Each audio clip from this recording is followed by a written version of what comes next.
Alright guys, I'm going to chat for just a second. If it looks like I'm jumping around a lot, it's because I am. So what I've decided to do on this real quick, I'm going to replace these. We're thinking this is bent. I feel a little something in here, so I'm just going to cut those out and replace them.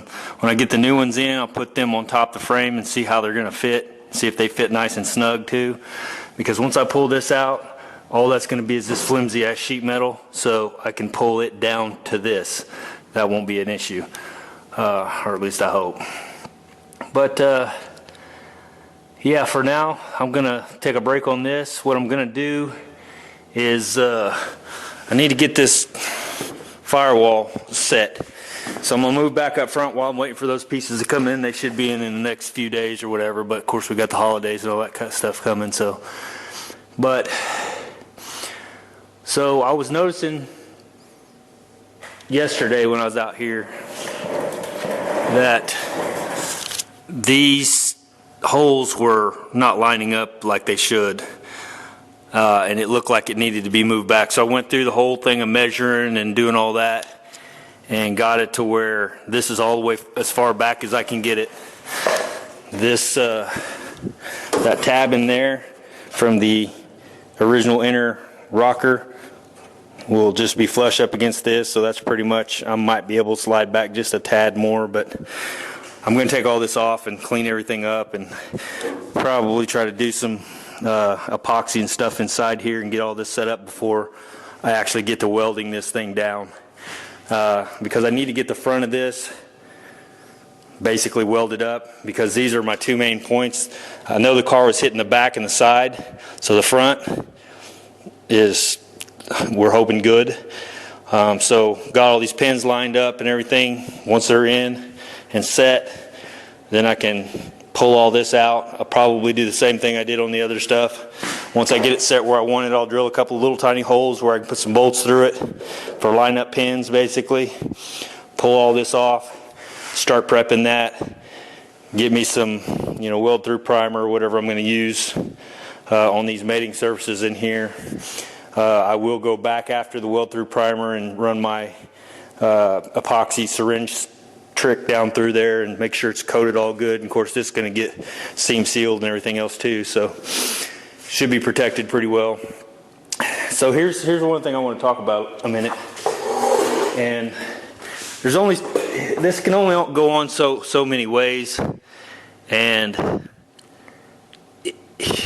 the thing is like, I showed you that side, I showed you this side. This side seems to fit pretty nice. Well, so I get in here and I'm looking at this and I'm like, okay, this looks pretty nice. This tab comes down, and I didn't know if it needed to be flush with that, but the problem is you don't know on these aftermarket panels. This could vary a lot, because they just don't, this stuff is just a flange. They don't care. It's not like that's a big deal. So I'm looking over here and look how much of that is showing. And I'm like, well crap, this must need to come down a whole bunch on this side, because just because I got lined up in the pins doesn't mean I got it from top to bottom right. Well, here's the thing. That is only going to fit in there. That's as far down as it can go right now if I'm going to use that hole. This hole here is quite different, so I could actually come down more, but this side looks like it's where it needs to be. So basically I just need to measure probably from a specific spot to a specific spot and see if it's where it needs to be in the whole scheme of things. But the thing I wanted to say is, you don't know if they punched this hole right. This is aftermarket. They may have missed it a little bit. Maybe it was supposed to be up here. So, and I measured this flange. I don't know if you can see that, but it's a whole lot smaller. Like this is like a 1/2 inch, and that's more like 3/4 of an inch. So if this one was as far down as it's supposed to be, it'd actually come down probably, like that. So that was throwing me off. So there's a whole lot to these aftermarket panels that you really got to kind of watch for, and find some specific places that have to be right. Like when I measure, I'll probably measure from here down to here or something, because that's a set spot. Then I'll come over here, measure from here up to here, and make sure that this thing is not cocked one way or the other like that. Because like I said, I know the pins are going to be in like they're supposed to be. So once I get all that locked down and everything, I'll go ahead and drill my holes. Once I'm happy with everything, everything's set like it needs to be, because it's going to be, this is a permanent now. Once you weld it, you're not going back, especially plug welds. You don't want to have to grind those out. All right, she's set in there where I want her. You can see I went ahead and drilled the little pins here, or little bolts, whatever you want to call it. And I can't take credit for this. This is Kevin Barbacito. This is his idea. It's what he does, and I think it's a fantastic idea. Gives you your lineup points. So there you go on that. These got these in where they need to be. Got my pins in.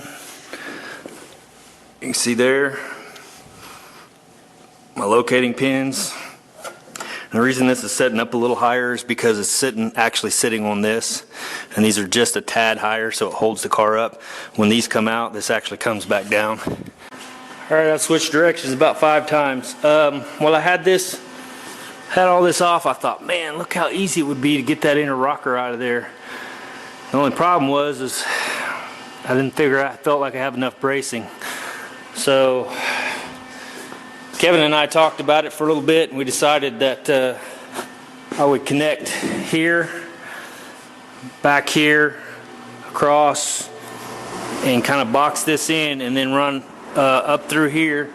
You see here I've attached it to the sail panel, and I may either run a little brace across here, or I may run one across the center of those to secure those braces up, and I'm getting ready to weld that one. That's not really what I was going to show you, but anyway, yeah, taking these out while this is all off here would be so much nicer. And so yeah, bracing this up and keeping it secure, so I can take this off, drop that. Hell, may even be able to drop the whole floor pan and everything, put all that stuff in together. But it'd be so much easier than having to work around that firewall. So that's kind of where I'm at with that. Oh, I was going to show you, this is a no-brainer.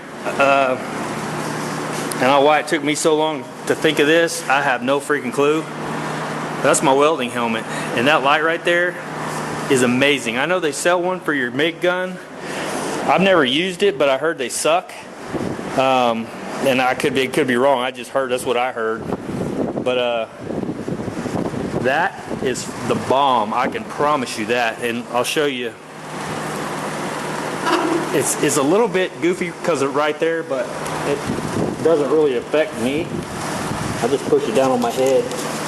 Maybe you can see that, it's probably pretty bright, but you can see when I'm welding. I mean, see the difference there? I mean, I'm looking right at it.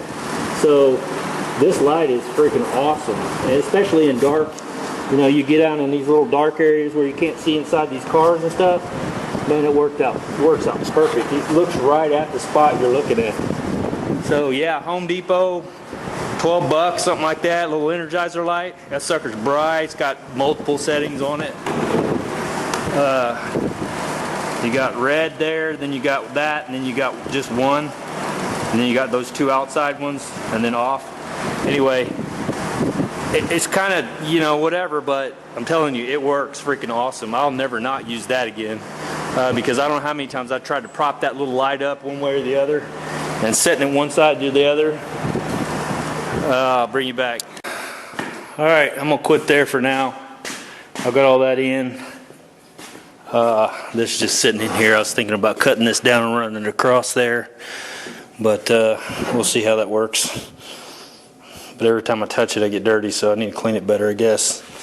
Yeah, that's gonna be it for today, and you guys have a happy Thanksgiving. I'll be at the fire station tomorrow. We're actually going to have Thanksgiving up at my fire station, which is pretty cool. The family's really excited about it. But yeah, so there you go. A little bit of progress. And got this set up to pop holes and get it ready. Still waiting on those braces to come in, so that'll be a few days, maybe even next week. And we may go ahead and rip those outer rockers out, or inner rockers out, and put some rockers in. So we'll see what happens. See ya.